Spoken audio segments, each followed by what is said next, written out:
a couple of programming notes. I'm going to have to send out emails later on. But next week, I want us to meet on Monday, right? But I'm going to cancel class on Wednesday of next week. It's a birthday bash, right?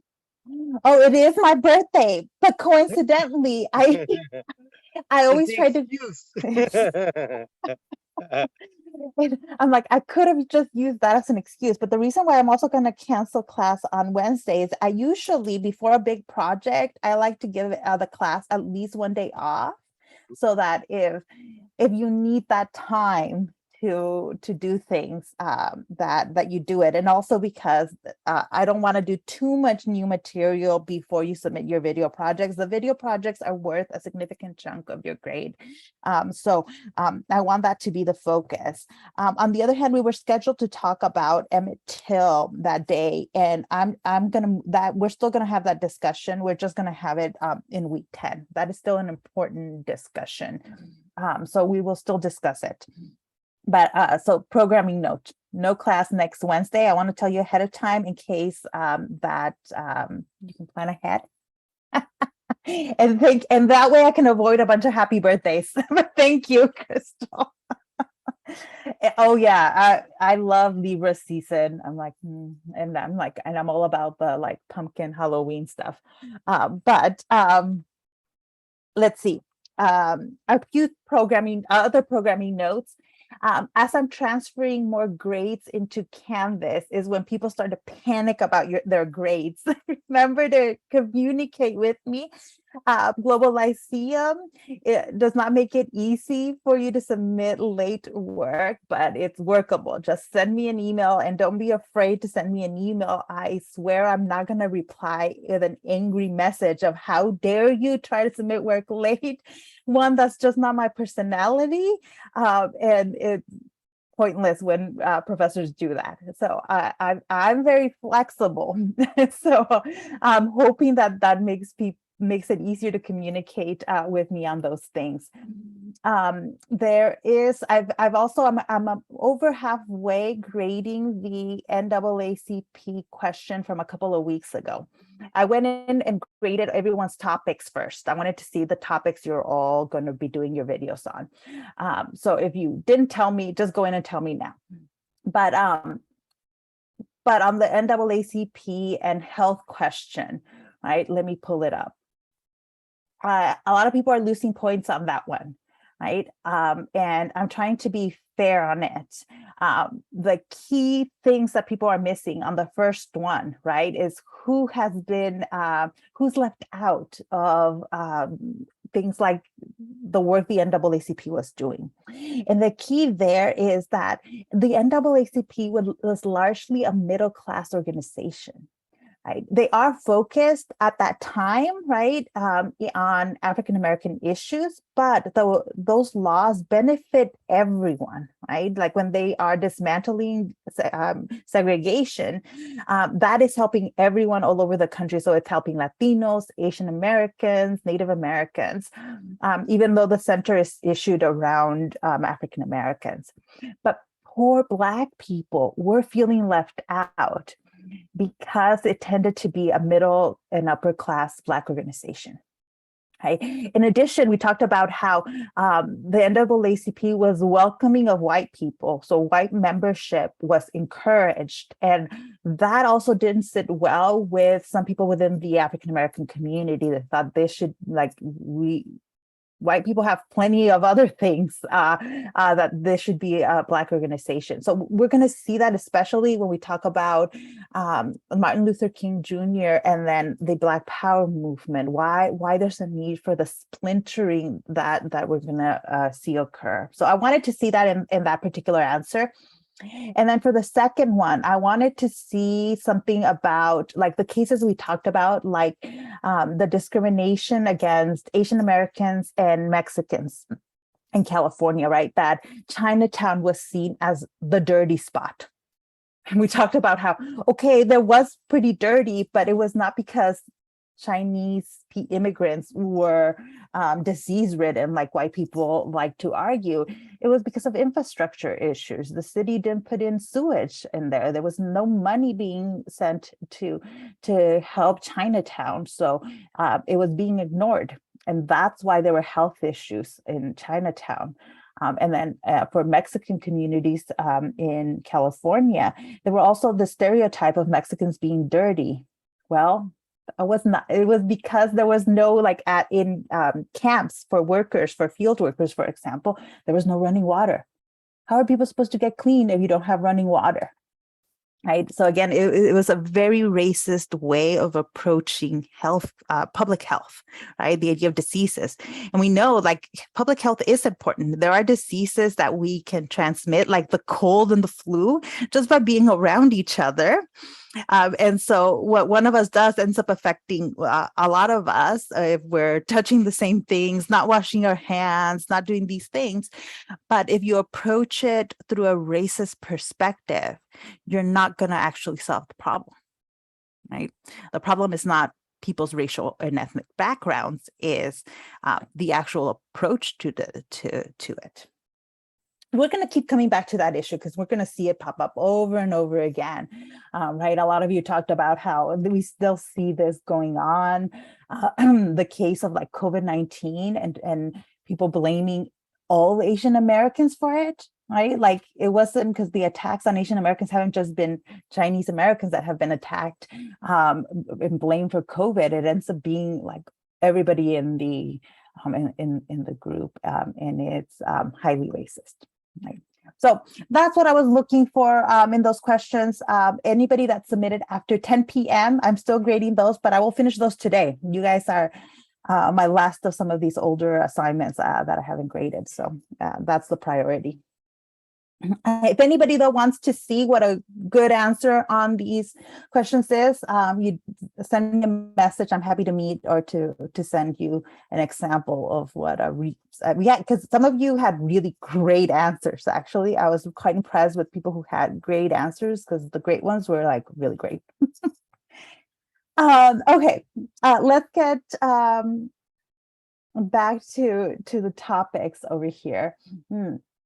So we're talking about young people in the after World War II, right? Young people after World War II. This is the birth of like the teenager, the power of the teenager, right? The baby boomers, because there is a significant boom in births after World War II. And as they come of age, they become a powerful political and economic force. Right. And we talked about how older generations are looking at young people at the time and just always being appalled, seeing them as disengaged, delinquent, and troublemakers. But young people, yeah, there's always that, but in generations, but it was really the opposite. This was one of the most politically engaged generations of the time. And what they were doing really though was rejecting the status quo, rejecting what their parents had done. And this is happening at an international level. So it's useful for us as we go into the civil rights movement to talk about the things that young people were engaging with in other parts of the world, right? And how they were engaging with other young people. So the case of Czechoslovakia really stands out to me. When you look at student movements in the 1960s, there were massive global protests all over the world, right? In China, in Paris, in Berlin, in Mexico, in like everywhere, students were protesting, and they were protesting both American capitalism and the war in Vietnam, but they were also against the Soviet Union. And you see that very specifically when you look at Czechoslovakian young people, right? Czechoslovakia was under the control of the Soviet Union. Right? It becomes controlled by so it's part of the Soviet bloc that the Soviet Union controlled. It's no longer Czechoslovakia. The country's divided and it goes into other history. At the time, it was Czechoslovakia. Well, in the 60s, they start seeing signs of weakness within the Soviet structure, right? Czechoslovakia was completely politically, economically controlled by the Soviet Union. But for the first time, the Czechoslovakian hockey team defeated the Soviet team 5-4 in the Winter Olympics. Now, you might think, that how is this important at all? Well, it was important because a Soviet-controlled country had never defeated the Soviets, especially in an Olympic competition, right? The Soviets made sure that any of the countries they controlled, when they sent teams to the Winter Olympics, you could not beat the Soviets. Right? This is like the equivalent of the Ukrainian team defeating the Russian team in any sports in an international competition. It had a lot more meaning than just a hockey game. In addition, the Czechoslovakian press was covering the student movement in Poland. There was a lot of anti-Soviet activity in Poland, and the press in Czechoslovakia was being allowed to cover it. This was new, right? Before this time, the Soviets were not allowed any kind of protest, especially when people were protesting them, when they were protesting Soviet governments. It was not, people could not learn about it on television in the news. Like, it just would not happen. And so in the 60s, you began to get this crackdown of the Soviet control of places like Poland and Czechoslovakia. Yeah. And democracy was being promoted on television, in the news. And at the same time, the younger generation of Czechoslovakians was asking for democracy. Right? They wanted reform. They did not want elected officials that were appointed by the Soviet Union. And that's because that's a majority of what they had. There were elections in Czechoslovakia, but they were really fake elections that where the Soviet Union was dictating the results. Should sound familiar if you pay attention to international news today, because that's basically what they're trying to do in Ukraine. But young people were demanding change, and they were starting to see signs of things actually changing. So there was hope that things could change. So what for young people, there was a strong anti-communist feeling. Right? This is not happening everywhere, but it is happening in places that are controlled by the Soviet Union. And as we get as people were learning more and more about the kind of repression that existed in the Soviet Union, globally, there is more of an anti-communist movement growing, right? You had independence movements in Yugoslavia, in Romania, in Czechoslovakia, and young people all over the world and in the United States were paying attention to that, right? But look at this. The poll tells us that this anti-communism was not pro-capitalism. You'd think if you had two options, right, in the middle of a Cold War, and the options are American capitalism or Soviet communism, you got to pick one or the other. Well, young people in the Soviet bloc were saying, no, we don't want Soviet communism and we don't want American capitalism. The public polls showed that young people were rejecting the party line, and the population as a whole was rejecting the Communist Party propaganda. But only around half of them actually blamed the West, the US and Western Europe, for the Cold War. So they were seeing kind of both sides as responsible in a lot of ways, right? 28% said they blamed both sides. 41% said they blamed the US. So what is clear here is that young people are looking for an alternative. They don't want American capitalism, or they didn't want American capitalism, and they didn't want Soviet communism. They're like, no, the two of you, right, these two global powers are harming the world, destroying the world through their proxy wars. And so it's a rejection of both of those ideologies. right? This is what one young Czechoslovakian said. And the communists have nothing to offer but fat cheeks and eyeglasses and lying policemen. And the capitalists offer napalm and money in green suitcases. And the idea was, we don't want neither of those things, right? Well, things are a little bit more complicated for young people in the U.S.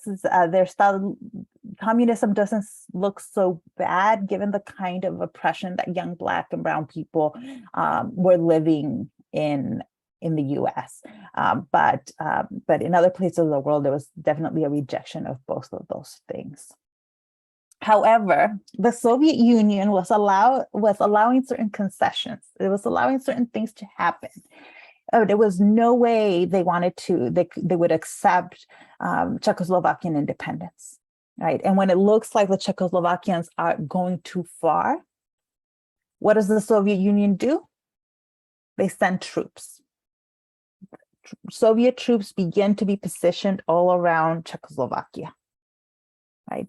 And then they begin controlling the media inside Czechoslovakia and just blasting their propaganda all over Czechoslovakia, saying that the anti-communist stuff is coming from the US and the West, right? Saying, oh no, all that independence movement stuff, all that criticism of the Soviet Union, that's just American and Western European propaganda.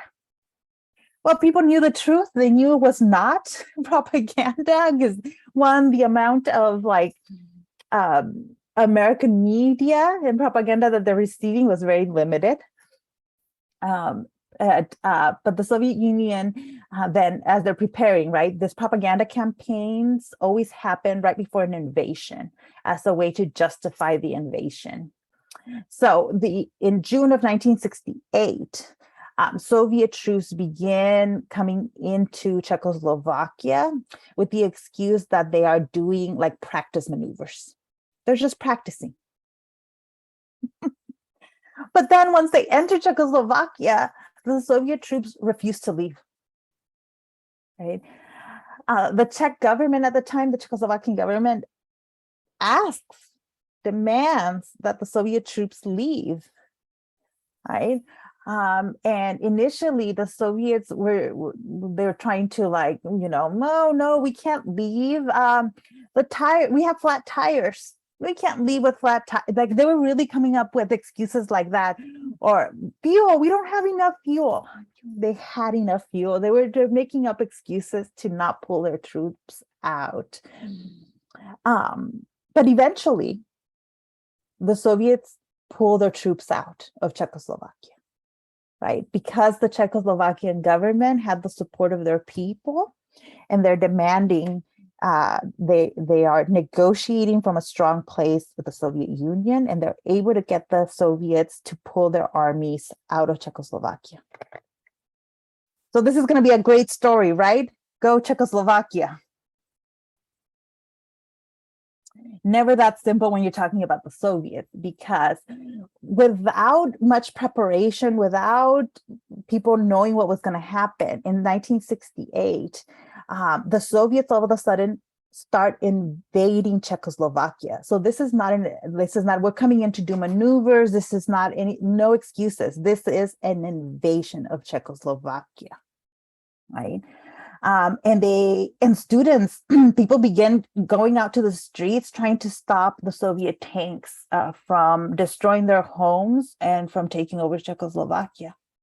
And it was primarily young people, teenagers, basically trying to physically stop the tanks. And when you have a young person, a teenager, who's standing in front of a tank with no weapons, who's going to win? The tanks, right? Like the power of your ideals only have so much strength there. And so what ends up happening is a massacre of protesters to the invasion. And because it was young people, young men and young women on the streets trying to stop the tanks, it looks horrific on film. It looks horrific. Now, immediately, when the invasion of Czechoslovakia occurs, there's crews, there are people filming it, but the Soviet Union immediately cracks down on the media. It suspends all television, all news programs, and it completely closes the borders of Czechoslovakia. No information is allowed to leave Czechoslovakia. And yet the world learns about what is happening in Czechoslovakia. The world learns of it through smuggled film footage. There was a Czechoslovakian television crew that had managed to take the film out of the country that same day of the invasion. So that night, in the US and all over the world in the nightly news, people see the footage of Soviet tanks massacring young people in Czechoslovakia. And it's actually marks that day, August 21st, 1968, marks the day in which the news programs are having to go for longer, right? That was the first time that people saw an hour of nightly news. There was just too much stuff happening that day and in 1968, right? They were covering the Vietnam War, they were covering protests all over the world. And then they have this footage from Czechoslovakia that comes out. And so this is where we get the fact that news programs are an hour long. It's out of this day in 1968. By the way, the news initially, when news programs begin airing in the US, they were 15 minutes long. Can you imagine the news only being 15 minutes long? It seems like impossible these days. Then, especially as the war in Vietnam, coverage of it increases, they move to 30 minutes of the nightly news. And then like that's kind of more standard. And then it went to 1 hour. And of course, now we have, if you want to watch the news, you could watch them 24/7. There's always some news you can watch on television. So what's the importance here? Right? The Czechoslovakians aren't winning. They don't win this. The Soviets invade and they take control of Czechoslovakia. But why do you think this becomes important globally? Any ideas?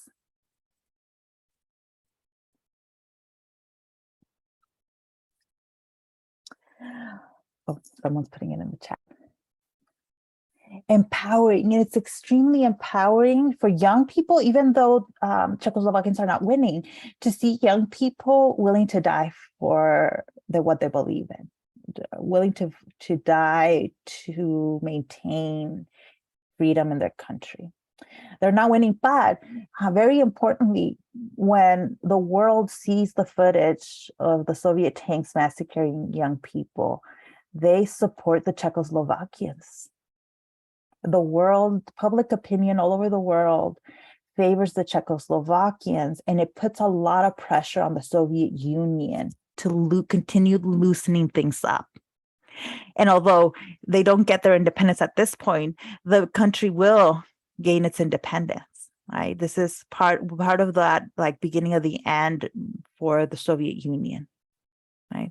The Soviet Union itself will go until the 1980s, but it's these instances of how repressive they treat controlled populations that give us a hint that they can't last. These kinds of things don't last forever. Right? And that gave young people all over the world a lot of hope. If the world can condemn the Soviet Union like this, right? If they can condemn the US the way they were doing it for the Vietnam War, then there's hope. There's hope that our ideas are worth fighting for, that we can actually change things, right?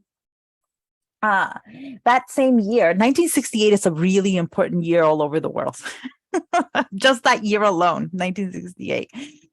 The Olympics are held in Mexico City that year. In Mexico, it's the first time, right? And for Mexico at the time, it was a chance to showcase their growing economy. Look at how great we're doing.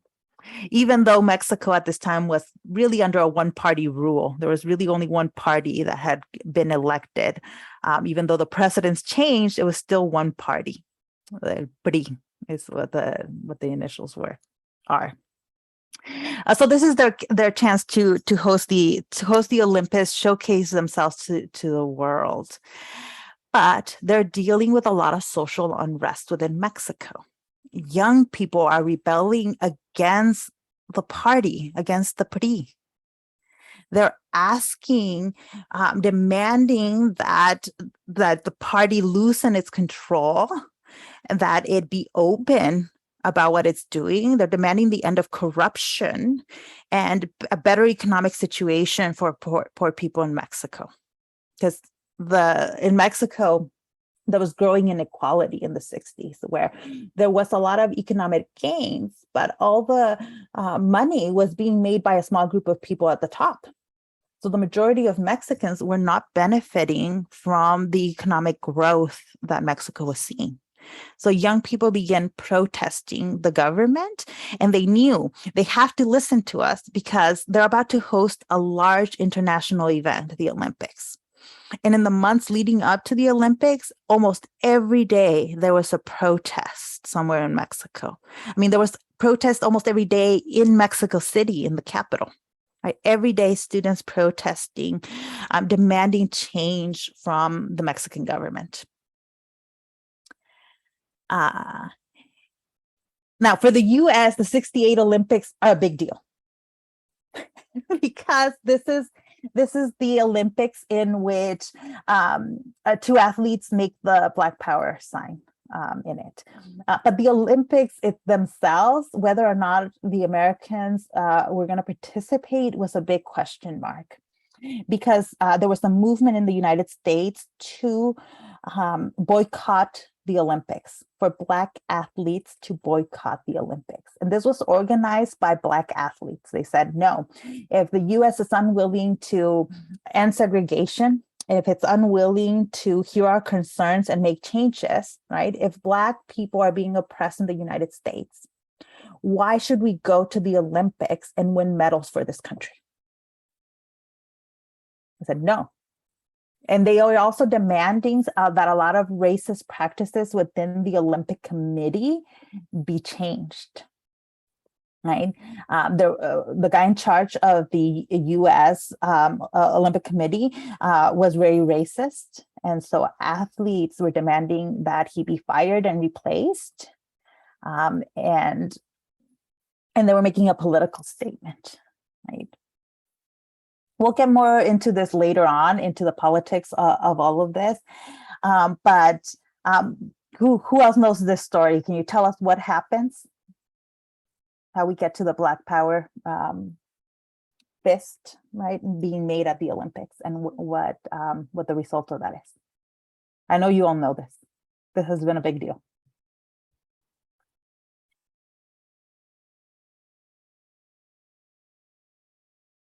So, okay, this was a running competition. The U.S. Wins 2 medals here, and the Australian wins 1 medal. Yeah, so the 2 Black athletes, the 2 Black American athletes, make the Black Power sign with the fist. Yeah. Now, it turns out all 3 athletes had a discussion before the ceremony where they award the medals. And the Australian was completely in agreement with the protest, right? The Black athletes were doing this as a protest against racism in the United States. He agreed, but he said as a white guy, it wouldn't look great if he's doing the Black Power sign. So he wanted it to be all about the Black athletes. And the reaction was of extreme backlash against the Black athletes. Yeah. In the US, this was seen like a slap, a huge crime against American nationalism for 2 Black athletes that are representing the US as the American national anthem was being played to do the Black Power sign. Right? It's seen as too far, too much. How can they do something like this? Right? We'll come back to this, like I said, but these Olympics are huge, right? There's a lot of politics going on here. I don't have a slide for it, but I'm going to go back to this slide in Mexico, 1968. So I'm going to backtrack a little bit. Um, right before the Olympics, right, a couple of months before the Olympics, there is a protest in Mexico City. And because it's so close to the Olympics, the president of Mexico decides to send in the military to stop the protests. Now, students were gathering in the center of Mexico City. There's a plaza in the middle of Mexico City where a lot of students were gathering. And they were just going to have a discussion. This was not an actual protest. They were going to discuss how they were going to move forward. People showed up not expecting any trouble, right? People went in with kids to this meeting. They start having a meeting. The first speakers begin talking, and as the speakers are talking, all of a sudden gunshots are heard. Gunshots are heard, and Mexican military is seen shooting people. There's this massacre of young people in the center of the city. It turns out the military had blocked all the exits from the plaza. There was helicopters that were like providing air support, and the military was just like shooting indiscriminately into the protest or the crowd of students, and which included children. We don't know exactly how many people died because the Mexican government covered it up. We know because of released documents since then that this was actually, the president of Mexico was involved in this. These kinds of things had to be approved by the president of Mexico and by the highest military authorities. And when people tried to go back to recover the bodies weren't found. So people lost family members there, and they're never able to get the bodies of their loved ones back. The government disappeared the bodies. They just disappeared them. More recent Mexican politics, this should sound familiar as well. It's a very common tactic in different parts of the world for the government to just disappear bodies, never to be found. And families were even afraid of talking about this, of demanding answers from the Mexican government, because the idea was, hey, if you speak up against the government right now, they're just going to kill you, disappear your body, and no one will ever hear from you again. These kind of tactics can work really well at silencing people. That's silencing. Ultimately, in the long run, it's not going to silence everybody, but for a long time, the massacre of students in Mexico City in 1968 was something that people didn't talk about. You just didn't talk about it. Now there's more. This year, there was a commemoration of the massacre. There are organizations in Mexico that work to make sure that the story is known and to continue to demand answers of the Mexican government. Like the current Mexican administration has promised transparency. It had promised to release a lot of documents of abuses of power. They haven't released as much as people would like, but this was one of those cases. And young people were paying attention, right? They're paying attention to the way in which governments are using violence, using military violence against their own people, right? This is what's happening in 1968. Faced with student protests, protest after protest all over the world, governments are resorting to the extreme violence in order to control young people. Right? But it was taking the normal ways of kind of dealing with protesters were not working. And so governments are resorting to these extreme measures. And it is extreme when any government uses any kind of force against its own people. It's noteworthy, right? Because it tells us what kind of power these governments have. Right? And what they're willing to do in order to maintain their power. Other big thing happening that is influencing, hugely influential, especially in the United States, is the Cuban Revolution. It's right next door. Cuba is not that far from Florida, right, from American soil. What had been happening in Cuba, so this is the really short version of the Cuban Revolution, by the way. Batista, he's an interesting figure. He had initially been a pretty good, decent politician, but he ends up kind of declaring himself a dictator in Cuba, and he was backed by the American government. The government of Batista is backed by the US government, and he basically opens Cuba up to American businessmen and lets them have free reign in Cuba. This is a time in which American gangsters were using Cuba as a way as a path to smuggle in things like alcohol and drugs into the US. So when you think of all the gangsters from like the 1920s, 30s, and 40s, all those gangsters were using Cuba. They have strong ties to the Batista government in Cuba. So I'm gonna skip all the details of his reign, but know that this was an American-backed, supported regime in Cuba that was hurting, right? When you've given reign to American businesses and to American gangsters, a few people in Cuba were making lots of money, and a lot of American businesses were making money, but the Cuban people were suffering in extreme poverty, right? So there were several anti-Batista movements in Cuba. Right? The most famous is the Castro's anti-Batista movement, but his is only one of several anti-Batista movements, right? And it wasn't clear that Castro was going to win at all. In the 50s, he had been imprisoned by the Batista government. Then when he's trying as a show of good faith that changes are coming, the Batista government releases Castro and exiles him in Mexico. So in Mexico, Fidel Castro is trying to organize an invasion of Cuba, right? He needs to come back to Cuba, organize the resistance. He's hoping to unite the resistance and overthrow the Batista regime.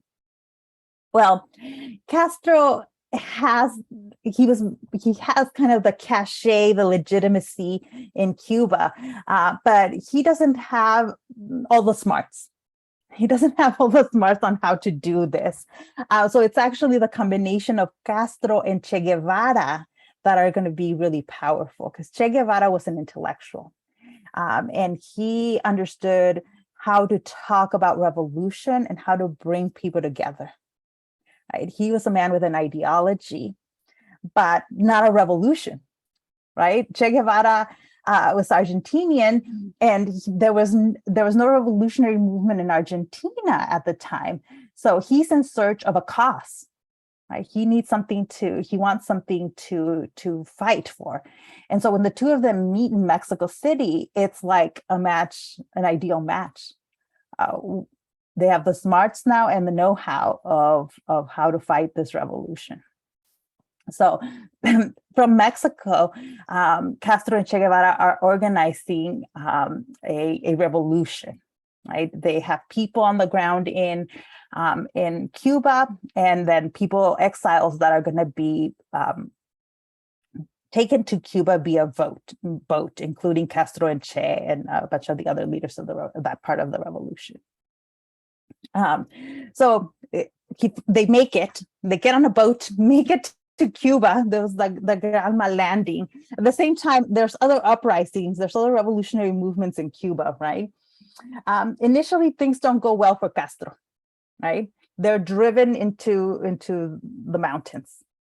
But that actually turns out to be ideal for the revolutionaries, because from the mountains, they can engage in guerrilla warfare.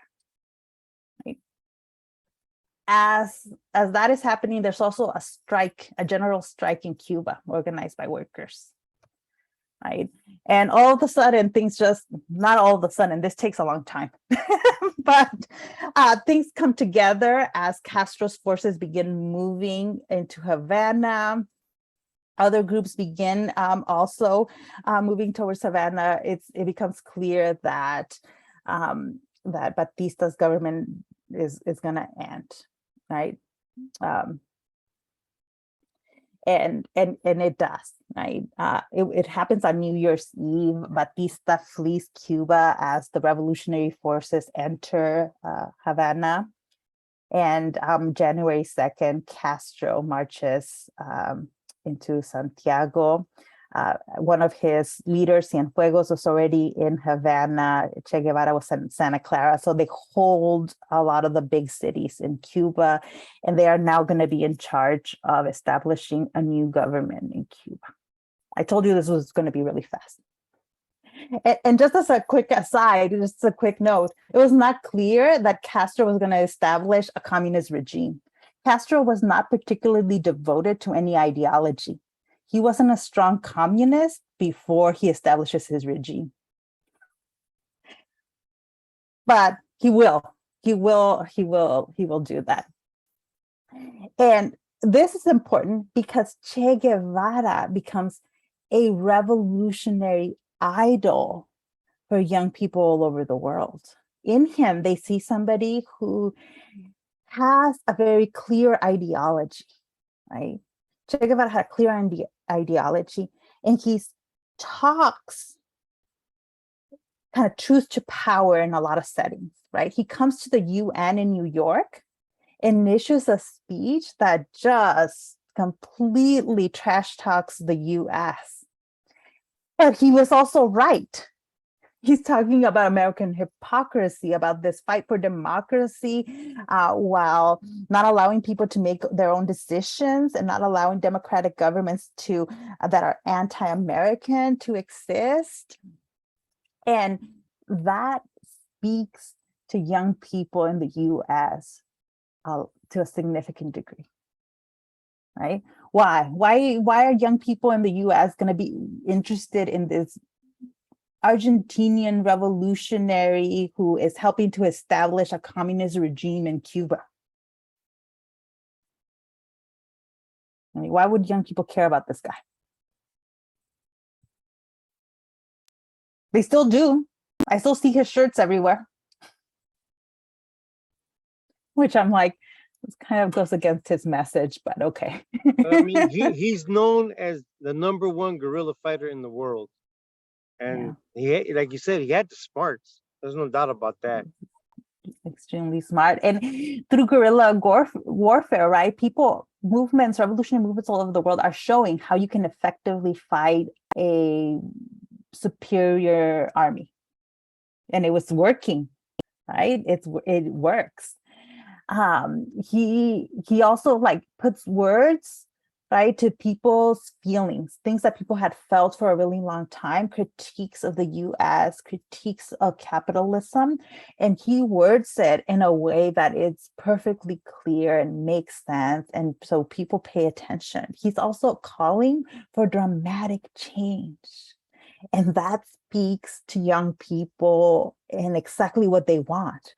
They want immediate dramatic change.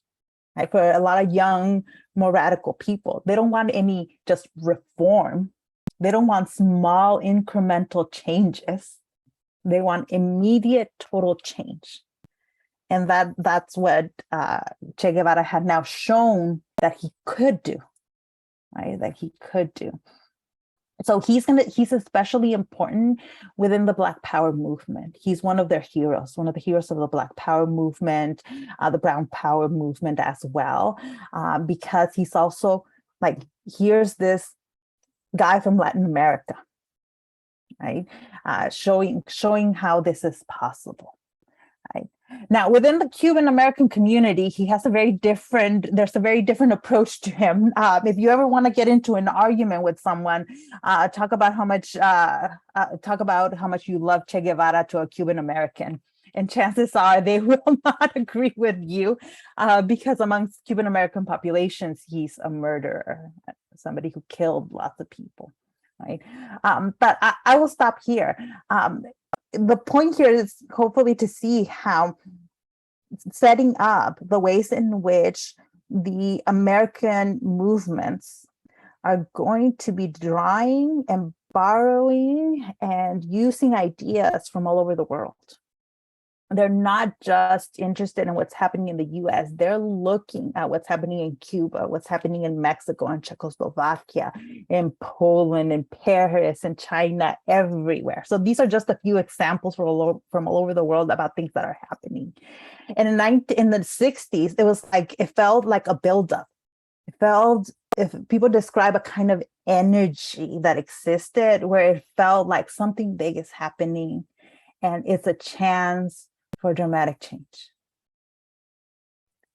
Especially in 1968 with people fighting governments and states all over the world. It felt like the dam's about to break. We're about to witness revolutionary change. It won't quite happen that way. It won't quite happen that way, at least not in 68, right? But I think one of the things I will keep coming back to, I think that a lot of activists, I think a lot of movements today share a lot of that energy from the 60s. They share a lot of energy and ideology from the 60s. And that, to me, that's really important, especially if we're gonna make decisions, right, about what to change, what not to change today. And we're borrowing from the 60s, then we need to understand exactly what was happening. So we'll delve more into that. I'm like, you can tell I love this time period. I'm going to stop here. Questions, comments, concerns?